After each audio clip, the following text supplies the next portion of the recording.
What's up, everybody? Welcome to Let's Get Real. My name is Michael Sharkey, the host of Let's Get Real, an interactive talk show to give guys support. The show is live on the radio every week on 102.5 FM here in Tampa Bay, Friday nights, 8 o'clock.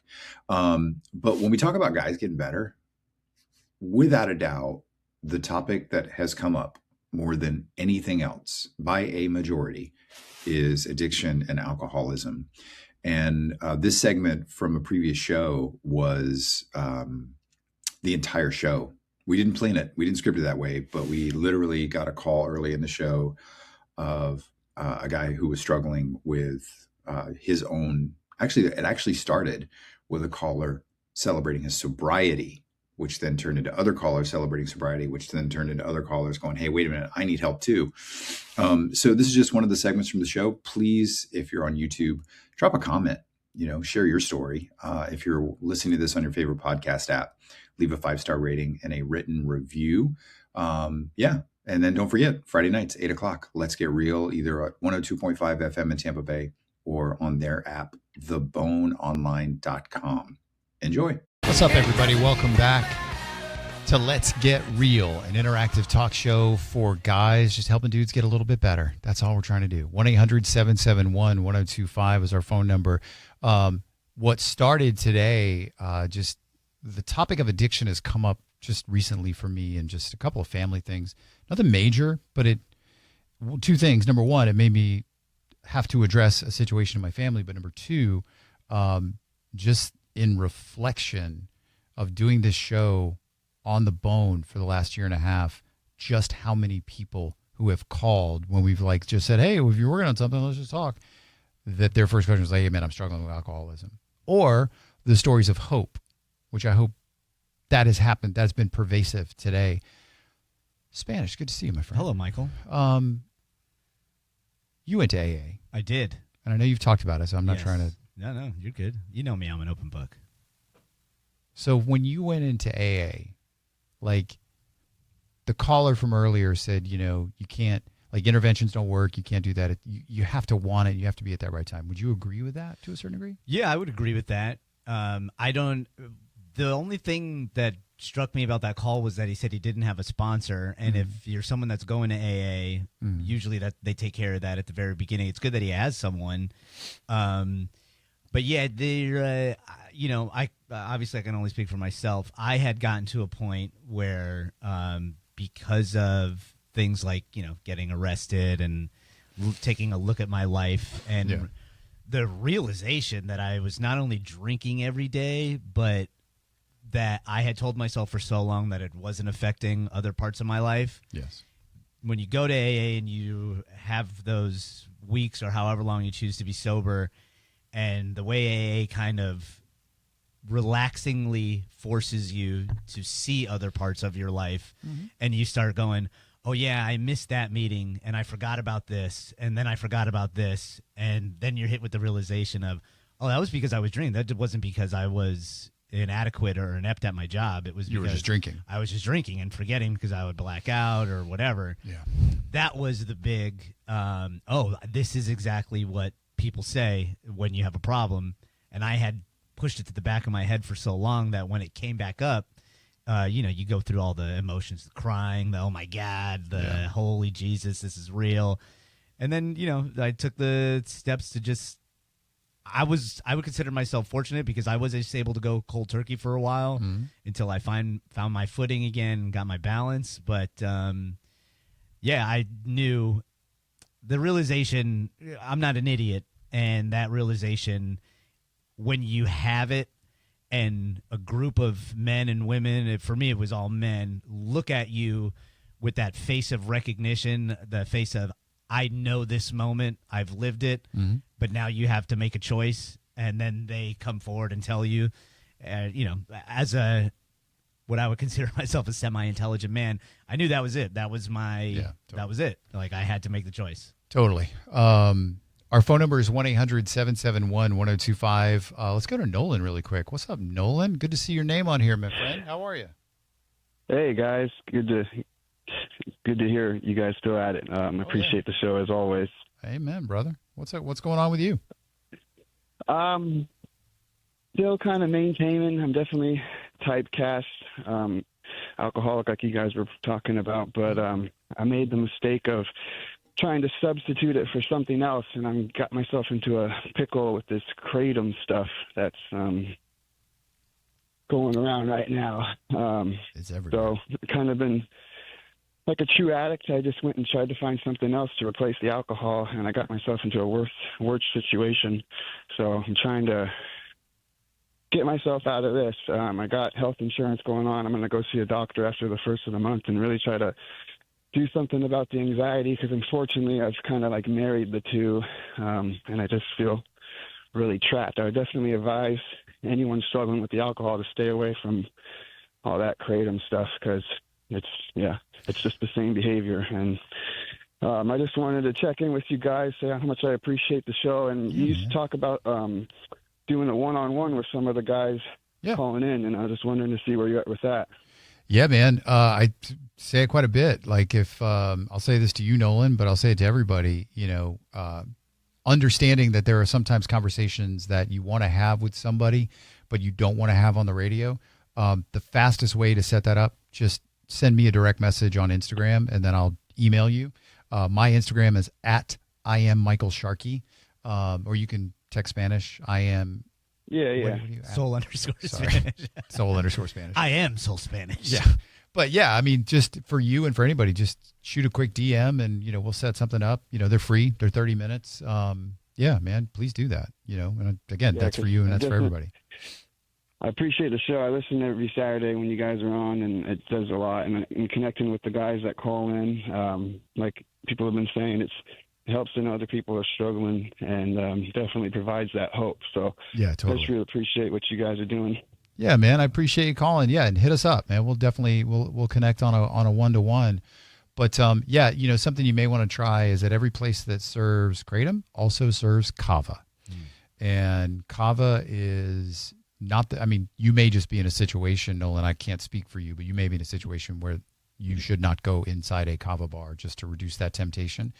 And there's other ways to wean off of that. But from what I've gathered from individuals is it's easier to wean off of that than, say, alcohol. But kava isn't habit forming. It's still medicinal. It's better for your body. So just for what that's worth, next time you're there, don't get a kratom, get a kava.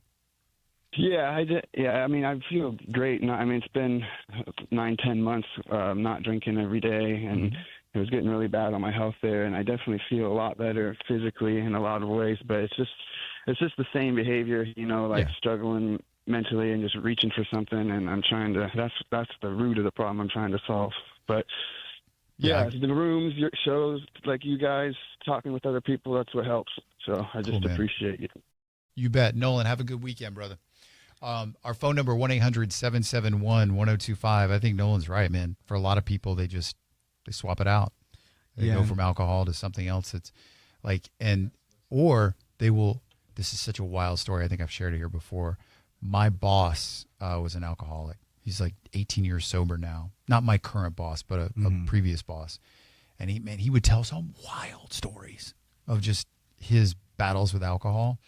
And one of them, and he had a lot, but one of them that I'll never forget was he worked above like a pottery, not a pottery barn, but it was one of them bougie stores. I'm excited for this story. It was like a bougie kitchen store. And they sold vanilla extract. Oh yeah. And he literally one day he was in his office and he was, going through withdrawals or something. And the closest alcohol was downstairs in the bougie kitchen store. And he literally bought all of their little teeny bottles of vanilla extract. And he went back up to his office and he downed all these bottles of, I can't imagine that. The freshest breath. And then he would and he was telling the story that he would throw these little bottles out the window. And somebody the next day was like, man, why are all these empty bottles of vanilla extract down here? I think somebody just really screwed up this recipe. But he was just like, man, I needed alcohol. And that was the closest thing to me. I love baking cookies. Leave me alone. Yeah, whatever. I love also what Nolan touched on, and I think traps a lot of people, is when you go on this journey of searching for sobriety, something natural happens where you are forced to become a little more self-aware. Yes. And see a lot of people get stuck in their self-awareness because they now have the language to describe the mechanisms that they see are gearing them towards alcoholism. Yep. But then they'll get trapped in noticing behaviors and trying to prioritize the behavior over the habit and the symptoms. You just got to let all that go and just focus on being sober. That's it. That's all you have to do. You don't have to name anything. You don't have to dissect or characterize anything that's happening inside you. Just focus on not taking a drink. That's why they say one day at a time. Exactly. 1-800-771-1025 is our phone number. Jeremiah, welcome to Let's Get Real. What's up, my friend? Hi, how are you? Good. I've never called in before. I listening in by happen chance, and mainly I just have one question: is when you decided to go sober, the moments that you kind of crave the drinking, that always happens, right? That is not something that goes away. It wanes over time is how I'm being told. What would you say to that, Spanish? I would agree with him. Every time, the moments that I want a drink where my brain and my body sync up and I'm like, oh, a drink would be great, those moments seem to suck a lot. Yeah. But they do. I mean, obviously on day one of sobriety, it's going to be hard. That's why in an AA meeting, they always say, one day at a time, because you can't think about, hey, what's life going to look like 30 days from now or 60 days from now? Maybe I'll drink again. Maybe I won't. It's like not even one day at a time, one moment at a time. Like when your body is feeling that craving. And again, I'm not a counselor, but there are things that you can do to replace it. I notice every single alcoholic drinks sparkling water, probably because it they feel bubbles. There's like, it feels like, I'm actually drinking something with substance. Yes. So, but yeah, every alcoholic, my parents, my uncles, they all say it sucks at the beginning, but over time you start seeing all the other good things that are happening in your life. The clarity, bro. Jeremiah, I got to tell you, man, sitting in this chair and talking to a lot of people who are either dealing with addiction or people who have 6 months, 9 months, 2 years sober, whatever, the joy and the clarity that I hear in those people, man, that's irreplaceable.